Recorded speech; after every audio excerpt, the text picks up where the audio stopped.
Ziba radiyo ijwi ry'Amerika aho muri hose ni umwanya w'ikiganiro dusangira ijambo.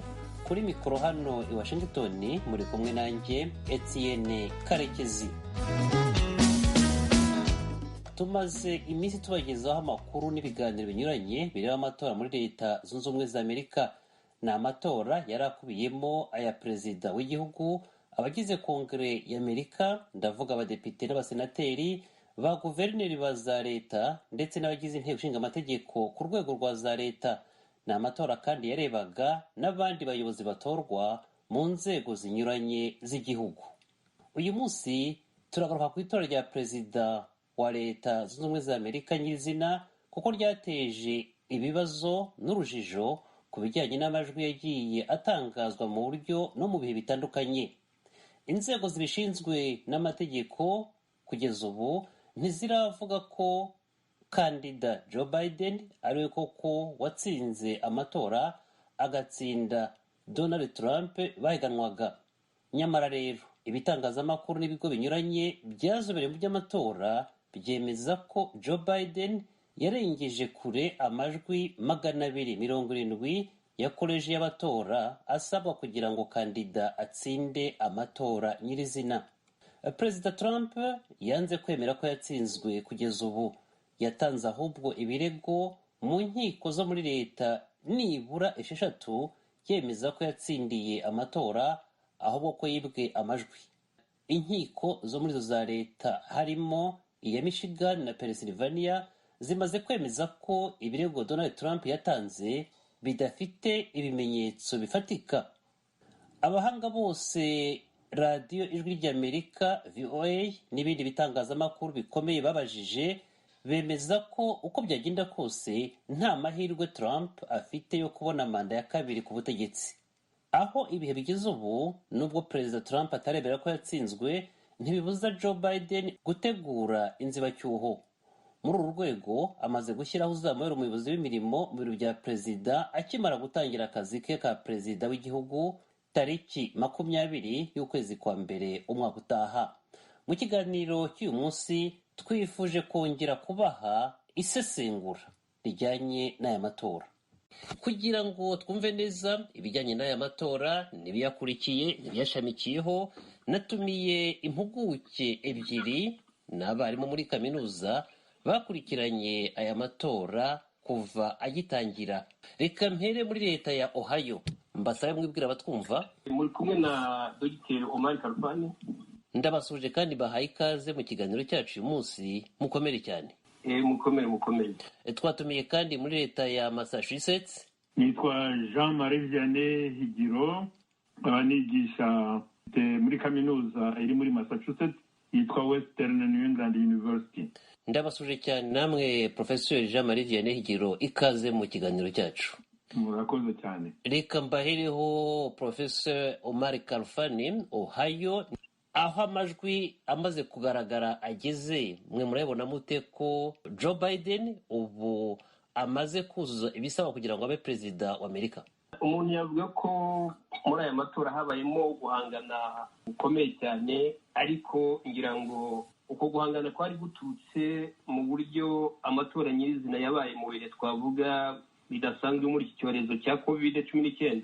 Bigaragara ko perezida Donald Trump yatangiye ndetse n'amatora atari yaba avuga ko atemeranywa n'uburyo amatora azakorwamo, cyane cyane uburyo bagiye batorera mu posta bakohereza, noneho iposta ikaba igenda ishyikiriza abatoye ibiro by'amatora, nyine amabahasha nangwa se amafishi batoreyeho. Umuntu rero yavuga ko abihuje no kuba uko kudasanzwe kwagiye kuba muri aya matora, niho akenshi umuntu yavuga ko byagiye biruhanya mu gukora ibyo bikorwa by'amatora. Hano rero muri Ohio nangwa se muri rusange, umuntu yavuga ko Joe Biden yagiye asa nkaho ajya imbere mu mibare yagiye igaragara muri iyi minsi.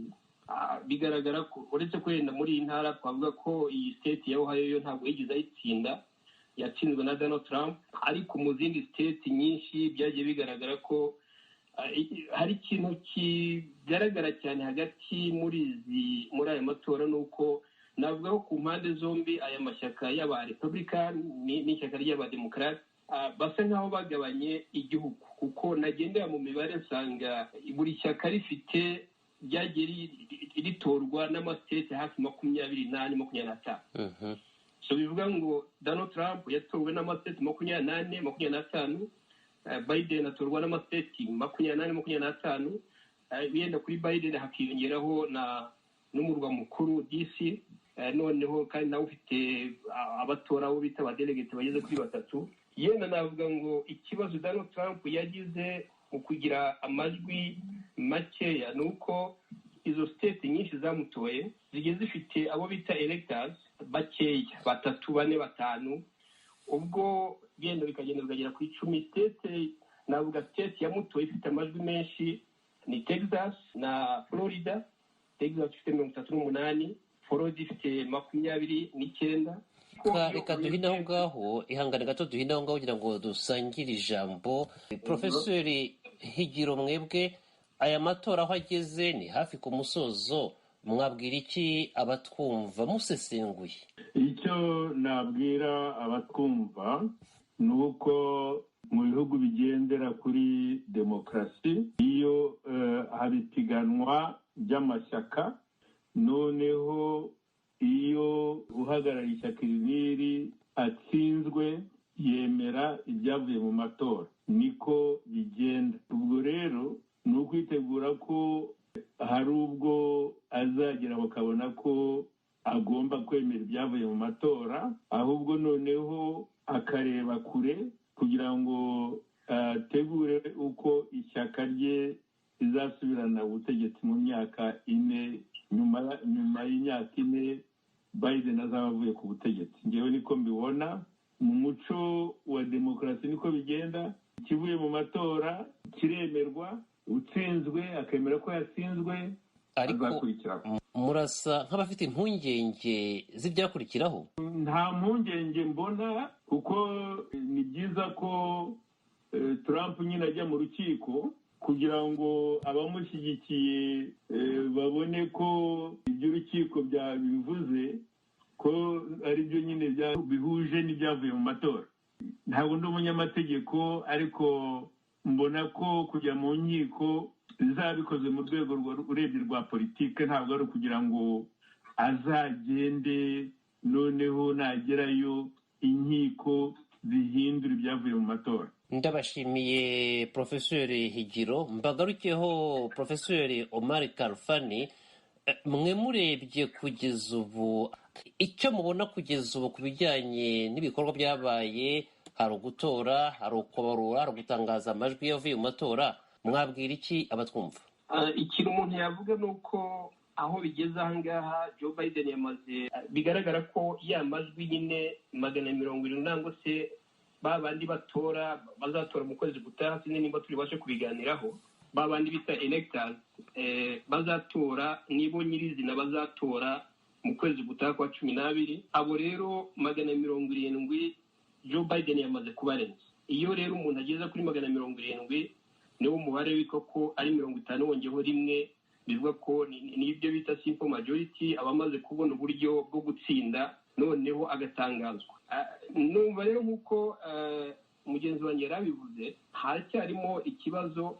Njye mbona iyo ubundi mu muco wa demokarasi nk'uko yaramaze kuyivuga, iyo amatora yabaye akaba mu mucyo, mu bwisanzure, cyane cyane nk'uko bikunze kugaragara muri ibihugu twita ko ari ibihugu bimaze gutsimbakaza demokarasi mu buryo bwisumbuye, umuntu atagiranye n'ibindi bihugu byo mu nzira y'amajyambere, umuntu yavuga ko amatora yabaye utsinze aratangazwa, utsinzwe rwose agahita avuga ati natsinzwe. Ariko mu myifatire nangwa se mu buryo uyu mugabo Donald Trump yagiye agaragara, natangiye mbivuga ko yatangiye anenga uburyo amatora azabamo n'amatora ubwayo ataraba. Aho rero niho hagiye hava ikibazo, kuko yari abikomeje kugeza n'ubu ngubu, aho yamaze gutangaza ko amatora atararangira. Icyo rero nk'uko mugenzi wanjye yabivuze, mbona kujya mu nkiko nta kinini bizamara, byakabaye bigira icyo bimara kinini mu gihe Donald Trump yaba afite amajwi 270 nka perezida uriho, noneho abademokarate bakaba bari bavuga bati ntabwo twemeranywa n'ibyavuye mu matora, ariko mu gihe akiri ku majwi 218 ndetse n'inteti nyinshi zisigaye bavuga zabarura zikaba zitamugeza kuri 170, numva nta kinini uba ari mu rwego rwa politiki gusa, ariko mu rwego rujyanye n'amatora nta kinini bizamara. Ndabashimiye cyane Profesor Omar Khalfan. Reka mbagarukeho Profesor Higiro, mwe mwabaye naho igihe kinini, ashobora kuba ari ubwa mbere mubonye amatora agenda ku buryo nk'ubu. Icyo mubona kigaragara cyahindutse gituma ibintu bigenda gutya ni iki mwatubwira? Icyatumye bigenda gutya nk'uko umugenzi wanjye yabivuze ni icyorezo, kuko icyorezo cyatumye hakoreshwa uburyo bwo gukoresha iposita. Noneho muri ubwo buryo bwo gukoresha iposita hari state, ni ukuvuga ibihugu bigize Amerika bitari bimenyereye gukoresha ubwo buryo. Niyo mpamvu wabonye nka Pennsylvania byaratinze cyane kugira ngo nibarura n'ubu nta nubwo ryari ryarangira neza, ariko abari bamenyereye gukoresha ubwo buryo bw'iposita nka Florida na Texas barangije kubara ku munsi wa mbere w'amatora. Icyo rero nicyo cyatumye ubona amatora ya hano agira irindi sura, ukumva umunsi mu matora yabayeho ntibatangaje umuntu watowe. Ni ubwa mbere nanjye nk'uko babivuze ndino kuva urebye muri 82, ni ubwa mbere mbonye bitwara igihe kugira ngo batangaze ibyavuye mu matora. Icyo ni ikibazo kigaragaza nk'uko mwabikomojeho mwembi, Amerika iri mu bihugu twavuga byateye imbere mu bijyanye na demokarasi n'ubutegetsi bushingiye ku mategeko. Ku bakurikirana amakuru babona ko amajwi atatangajwe uwo munsi, hari abagiye bazamura impungenge ndetse n'ibibazo bishobora kuba bifite ishingiro. Profesor Khalfan, ibintu bigeze nk'aha ngaha mubona uretse inkiko ubundi buryo bwatuma byoroha bikanyura mu nzira, abemera ko uwatsinze akagaragara ko yatsinze, uwatsinzwe bikagaragara ko yatsinzwe, bigakomeza kugeza aho bariya bagize koleje y'itora bazabyemeza, inzira mubona yafatwa yakoreshwa n'iyi?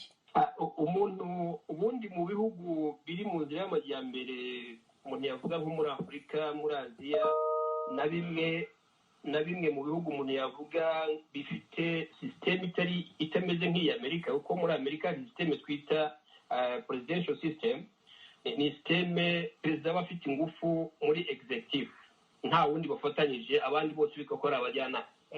Muri ibyo rero bihugu navugaga byo mu nzira y'amajyambere, nangwa se no mu bindi bihugu bifite sisiteme bita sisiteme parliamentary system, ari sisiteme minisitiri w'intebe niwe uyoboye guverinoma, ariko hakaba hariho umukuru w'igihugu mu ndimi z'amahanga bita symbolique, uba udafite ijambo rikomeye muri politiki. Icyakabaye kiba ni ugukora icyo bita coalition, ariko muri sisiteme y'Amerika ntibyakunda. Coalition nko kuvuga ngo no gusangira ubutegetsi, noneho aya mashyaka yo bakumvikana ati mwe mwagize 51, 52, twe twagize 48, murumva ko natwe dufite ingufu mu gihugu, dufite abantu badushyigikiye, mureke twicare mu biganiro dusangire ubutegetsi. Ariko kuri sisiteme Amerika ifite ibyo ntibijya bikora, kuko bafite sisiteme ikora uburyo bwitwa uwatsinze atwara byose. Rimwe na rimwe ashobora kuba yafata nk'umuminisitiri umwe, babiri bari muri guverinoma ivuyeho, ndashaka kuvuga nka Joe Biden akaba yavuga ati ngiye gufata nka minisitiri runaka wari usanzwe akorana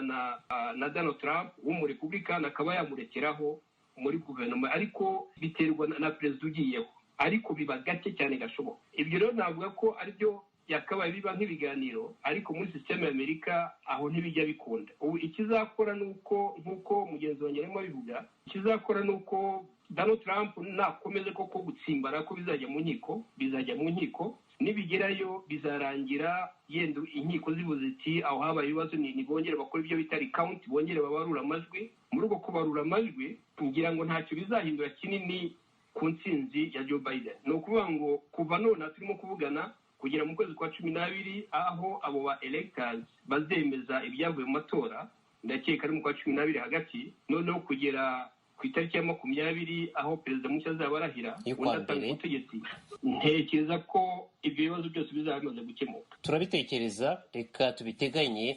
Profeseri Higiro, mwe mbagarutseho nk'uko Profeseri Kalfan abisorejeho gato, yaragira ati tariki 20 ukwezi kwa mbere umwaka utaha nibwo perezida mushya wa Amerika azarahira. Dukurikije amajwi yatangajwe, Joe Biden azaba perezida, Kamala Harris abe visi perezida wa Joe Biden.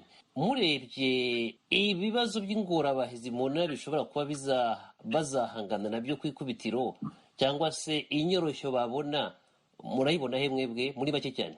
ikibazo cya mbere na mbere bari buze guhura nacyo ni ikibazo cy'icyorezo covid cyangwa coronavirus.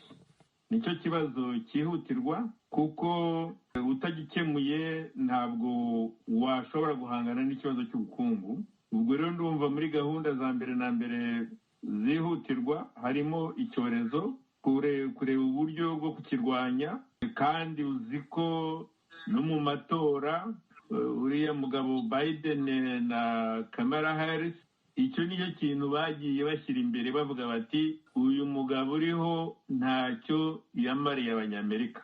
mwategereza ko gahunda rero zabo mbere na mbere ari iyo coronavirus, icyorezo, noneho n'ubukungu, kugira ngo abantu bashobore gusubira ku kazi, amashuri, abanyeshuri bashobore gutangira gusubira mu ishuri, kuko ubu ngubu ibintu byose birakorerwa harakora ikoranabuhanga. abafite ibintu bakora, ndavuga business, bafungure.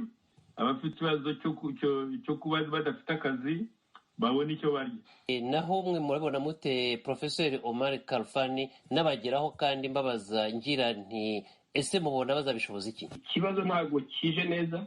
Ndagira nti uko Profeseri Higiro abigaragaje, mwe mubona izo ngorane cyangwa se ibibazo by'ingorabahizi bashobora kuba bazahura nabyo bazabishoboza iki? Ngira ngo uko bizwi, aya mashyaka abiri afite ibitekerezo binyuranye, mu by'ukuri navuga binyuranye cyane, ari nayo mpamvu bigaragara ko iyo habaye amatora nyine haba harimo guhiganwa, buri shyaka rifite uburyo rishyira imbere intekerezo za politiki, irindi rikavuga ati intekerezo zacu za politiki. Numva nk'uko Profesor Higiro yarabivuze, COVID-19 ni ikibazo gikomeye Joe Biden agomba kuzitaho cyane cyane, kugira ngo aramutse agitsinze kikarangira, Amerika ntiba ari bivuga ngo niyo iri ku rwego rwa mbere mu kugira abantu bandura cyane, mu kugira abantu bapfa cyane. Ibyo byose akabikora mu buryo yabikorera management bigakunda, numva ibindi bizakurikira. Ariko nk'uko nari bivuze ko aya mashyaka agira intekerezo za politiki zinyuranye, hari ibindi bitekerezo nangwa se ibindi bikorwa Joe Biden azakora nka perezida wa Leta Zunze Ubumwe za Amerika w'umudemokarate. Ikintu numva noneho kindi azakurikizaho ni uko hari politike zo hanze, ibyo twita foreign policy, cyane abademokarate batumvikanaho n'aba Republican, mu buryo nkeka ko yamaze no kubivuga. Joe Biden yamaze kubivugira muri kampeni z'amatora, avuga ko najya ku butegetsi hari byinshi azahindura mugenzi we yari yarakoze, cyane cyane nk'ibijyanye n'ibyemezo bijyanye n'ibidukikije. Donald Trump yari yarafashe akabisesa, akava mu masezerano. Hari andi masezerano ajyanye n'ibindi bihugu runaka bijyanye n'iby'ubucuruzi. Hari ibintu byinshi batumvikanagaho, ndetse mbona ko uretse kuba wa mugana azakora kuri icyo kibazo cya covid, ariko biranagaragara ko hari ibindi azagenda asa nk'aho asubiramo mugenzi we Donald Trump yari yarakozeho. Ikintu nagira ngo ni gutsenda abakurikiye ijwi rya Amerika ku bijyanye n'imikorere ya executive nangwa se ubuyobozi bwa White House, ni uko perezida iyo agiyeho aba afite ubushobozi bwo gukoresha ibyo bita executive order. Executive order ni ibyemezo bifatwa na perezida, noneho bikaba byashyirwa mu bikorwa mu gihe uwo perezida ari ku buyobozi, noneho undi yaza atabyemera nawe agakoresha executive order akabivanaho. Ibyo rero hano birakora muri Leta Zunze Ubumwe za Amerika akenshi, ko hari n'amasezerano asinywa hagati ya Leta Zunze Ubumwe za Amerika n'ibindi bihugu nangwa se n'andi mashyirahamwe mpuzamahanga, noneho hagakoreshwa ibyo bita executive order, kubera ko ibyo bita ratification kubyemeza mu nteko ishinga amategeko y'Amerika ariyo Congress, cyane cyane umutwe wa Sena, bitwara igihe kirekire. Aho rero abaperezida b'Amerika bahitamo gukoresha ibyo bita executive order kugira ngo ibyifuzo byabo bishyirwe mu ngiro, ndetse nabyo muzabona cyane muri diplomasi Amerika ikoresha. Reka duhine gatoya Profeseri Kalfani nk'ijambo Profeseri Higiro, ndagira nti hari impungenge abanyamerika bamwe bagiye bagaragaza muri iyi minsi ijyanye n'uburyo babona ko Amerika isa nk'iyacitsemo ibice bibiri, abantu bashobora kuba batumvikana. Mubona umuti ubutegetsi bwa Perezida Joe Biden nk'uko amajwi bigaragaze icyo bwazakora ngo iki kibazo bubashe kubugikemura, ni iki mwatubwira? Nibyo koko na Biden yatangira kwiyamamaza yabonaga ko muri Amerika hari umwuka mubi, ko hasa n'ahari ibice bibiri mu baturage bihanganye. Ndumva rero mu kintu bazakora, ndetse yanavuze niba ari ejo cyangwa ejo bundi ari ukuvuga ati turagira ngo tugarure, yabyise ngira ngo the soul of America, mbese ni umuco wa kinyamerika. Kuko uko byari bimeze wabonaga buri gihe abantu bahanganye, ugasanga bakoresha n'amagambo atameshe, kandi ayo magambo agaturuka ku mukuru w'igihugu, noneho n'abandi bahanganye nawe nabo bagakoresha amagambo nk'ayo, n'ibinyamakuru nabyo bigakoresha amagambo nk'ayo. Bamwe niko bavuga ko byaturuka ku mukuru w'igihugu, ariko nanone byumvikane ko Perezida Trump ubwe ntiyabyemeraga ko ari guteza ibyo bibazo by'umutekano muke cyangwa se by'ituze rike hagati y'abantu. Hari n'abarepublikani batabyemeraga kuri ubwo buryo, cyokora abademokarate n'abandi bantu babonaga Perezida Trump ko ashobora kuba ari we uteza uwo mwuka mubi. Mwakomeza Profeseri Higiro? Yego, hari n'ikibazo cy'ivangura. Hari abavuga bati ivangura riracyahari, nubwo muri za 60, 70 hagiyeho amategeko arengera abantu badafite uruhu rwera. Baravuga bati iryo vangura rirakomeza mu bintu birebana n'akazi, mu bintu birebana no kwa muganga, mu bintu birebana n'aho umuntu atuye. Ubwo rero abademokarate bo bakavuga bati ibyo bintu bigomba guhinduka. Icyo rero nacyo ni ikibazo, ngira ngo warabibonye ko muri uyu mwaka ndetse n'umwaka ushize hari abirabura bicwa n'abapolisi mu buryo butandukanye, kandi ntibwari ubwa mbere. Ibyo rero ni ibibazo ubona abademokarate bavuga bati ubutegetsi buriho ntabwo bwabyitwayemo neza, twebwe turagira ngo dukosore ibyo bintu, noneho abanyamerika bumve ko bafite uburenganzira bumwe, bumve ko ivangura yego ntiryashira ako kanya, ariko bumve ko hari ingamba zo kurirwanya. Reka mbahindura aho ngaho Profeseri Higiro, mfatireho mbaze Profeseri Kalfani we, mwe mubona Joe Biden na Kamala Harris, mubona ingufu cyangwa se umuti w'ikibazo n'ibindi bizaba bibugarije, mubona bazikurahe? Ingufu wazivana, urabona igihugu nk'Amerika ubwacyo ni igihugu twavuga ko gifite ingufu mu bintu byinshi, mu bukungu, gifite ingufu mu gisirikare, muri diplomasi, ariko aba bagiye kuyobora Joe Biden na Harris bo bazishingikiza cyane ku bijyanye nk'uko nabivuze mbere n'intekerezo za politiki ziri mu ishyaka ryabo. Intekerezo za politiki rero ziri mu ishyaka ryabo, hari porogaramu politiki bafite, iyo niyo bazashyira imbere cyane cyane nk'uko twatangiye tuyivuga, bavuga bati hari ibintu umurepublican ariwe Donald Trump yakoraga twe tutemeraga, none tugiye kubikosora. Ibyo rero byinshi koko bazabikosora. Ngira ngo Joe Biden namara kurahira ku itariki 20 z'ukwa mbere, ikizakurikiraho ngira ngo tuzabona za zindi nise nangwa se zitwa executive orders ibyemezo by'umukuru w'igihugu bizaboneka ari byinshi, kuko hari byinshi azakora ku buryo azahindura byinshi, ndetse nk'ibyo Profesa Higiro yavugaga bijyanye no gushaka umuti w'ikibazo nyirizina kiri muri sosiyete ny'Amerika, cyane cyane muri by'ivangura. Nubwo ari ikibazo wa mugani umuntu atavuga ko cyakemuka ejo nangwa ejo bundi, kandi n'ikibazo bamwe banavuga ko cyabaye systemic, cyabaye umuco karande, ni ikibazo abademokarate bavuga ati iki kibazo tugomba kukirwanya kandi tugomba kukibonera umuti. Ingufu rero ntahandi bazivana mu byo bita legitimacy, mu kuba yaratowe ari perezida w'igihugu, noneho n'uwo yaratowe nawe ari visi perezida w'igihugu, noneho agakora akazi nk'uko abaturage bamutoye babyifuza. Reka mbasabe twanzure mwembi, mbabaza ntimpereye kuri Profeseri Higiro. Tumaze kubona uko aya matora yagenze n'uko yavuzwe n'uko bimaze gutinda kugeza aha, mubona isomo amahanga cyane cyane Afurika yakura muri aya matora ari irihe? Isomo, hari ikintu tutavuze, nuko hari uretse amatora ya perezida, hari n'amatora y'abadepite yabaye, hari n'amatora y'abasenateri yabaye, kandi ayo matora kugeza ubu nta kibazo kigeze kiyagaragaramo. Ku isomo rero, ku bibazo by'iwacu, isomo ni uko abaturage bafashe icyemezo kikagaragarira mu matora mu muco wa demokarasi.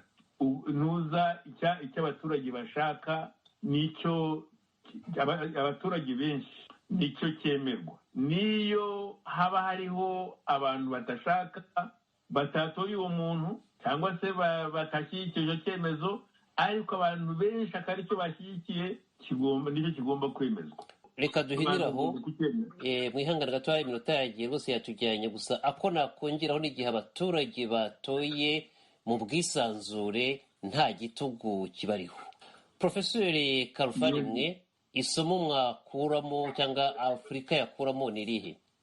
Ngira ngo Leta Zunze Ubumwe za Amerika ni igihugu ubundi twavuga ku rwego mpuzamahanga kiyoboye demokarasi, kuko ni igihugu gikorwamo demokarasi ku buryo bwisanzuye, isi yose igakurikira.